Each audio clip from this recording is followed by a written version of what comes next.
Of course, if you move into the Sunshine State, you want to have a pool in your backyard, right? But how many houses actually have private pools, and are they a lot more expensive?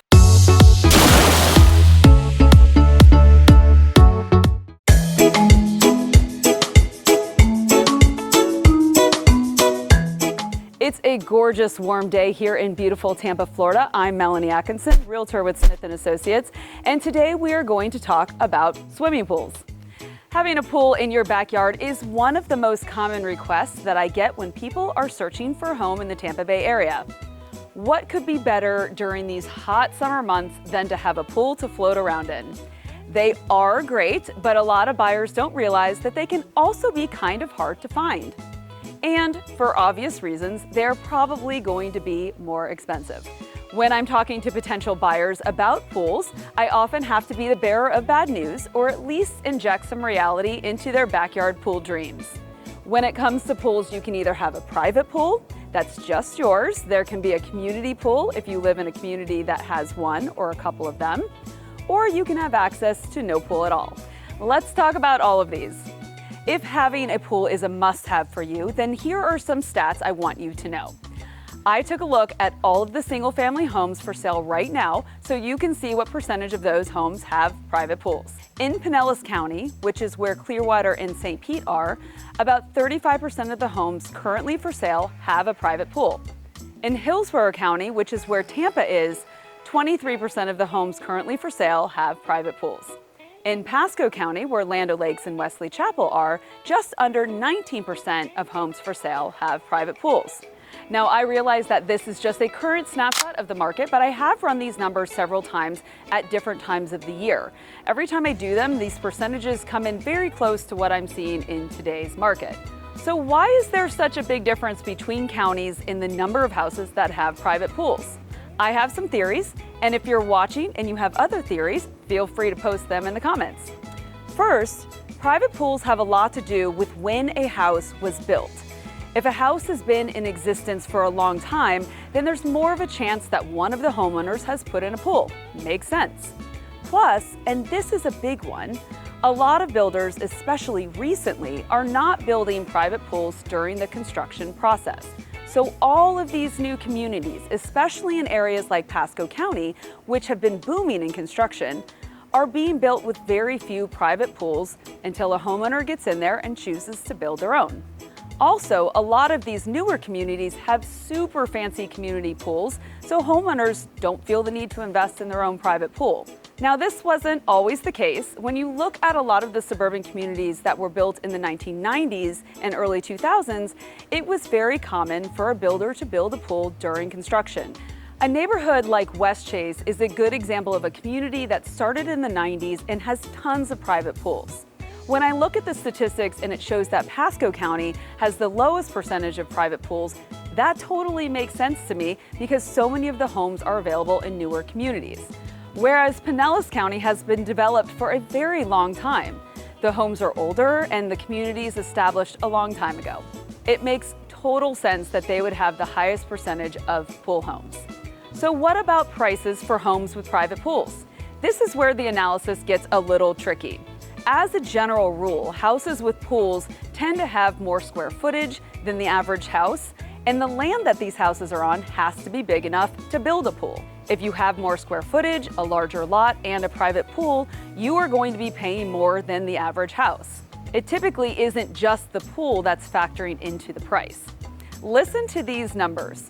When I look at the data for homes sold in the last 3 months in Hillsborough County, the median sold price for a home with a private pool is right around $575,000. If I look at homes with no pool, no private or community pool, that median sold price is $385,000. That's a $190,000 difference. We can't attribute all of that to the cost of a pool. So these numbers illustrate my point that pool homes tend to be more valuable in multiple ways. Location, size, upgrades, square footage, or a combination of some or all of those factors. So if you have your heart set on a private pool, you will probably notice that's really hard to find those in the lowest price points. Okay, but how much are you actually paying for just the pool part? Imagine that you have two identical houses in the same neighborhood with the same lot size, the same upgrades, but one has a pool and one doesn't. That's the only difference.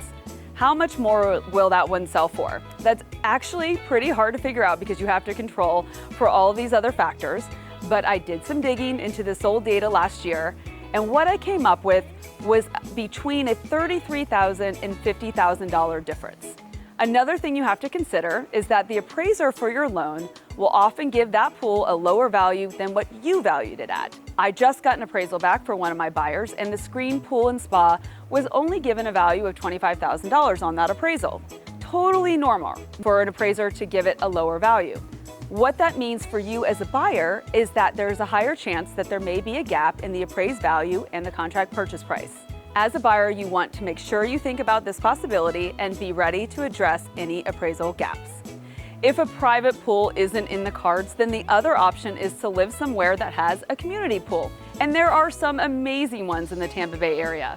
The biggest upside is that you have access to a fancy pool that you don't have to clean or maintain.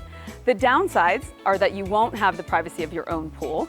You don't have the convenience of it being in your backyard, and there are specific hours that's open and closed. If you live in a neighborhood with a community pool, there will most likely be fees in your HOA payments that go towards the maintenance of this pool. You are paying for it, so it's nice to use it. Because so many new construction buyers don't have private pools, these community pools have really become more popular than they have been in the past. If you're struggling to find a home with a private pool, this can be a great option. That brings us to the last option. You can buy a house with no private or community pool. Maybe swimming just isn't your thing, or you don't want the maintenance. If that is you, then congratulations. You will probably have an easier time finding a house and obviously have less maintenance costs. If you really do want a pool and decide building one is your best option, then there are a lot of great pool contractors in the area and some really bad ones. Make sure you do your research and find a reputable pool builder. And if you really want specific things in your pool, then building your own pool might be the best option. As far as return on investment, you are most likely not going to get a full return because building pools is expensive. You can expect to pay anywhere from $50,000 to a couple $100,000. So if you're going to build a pool, do so for your own enjoyment and not necessarily for the investment return. I really hope this helps you in figuring out your wants and needs of your next Florida home. As always, if you're looking for a house to buy or sell in the Tampa Bay area, please go to our website or give us a call and we are happy to help you. If you are not a subscriber to this channel, please hit that subscribe button. Thank you all so much for watching. See you next time. With love, Melanie.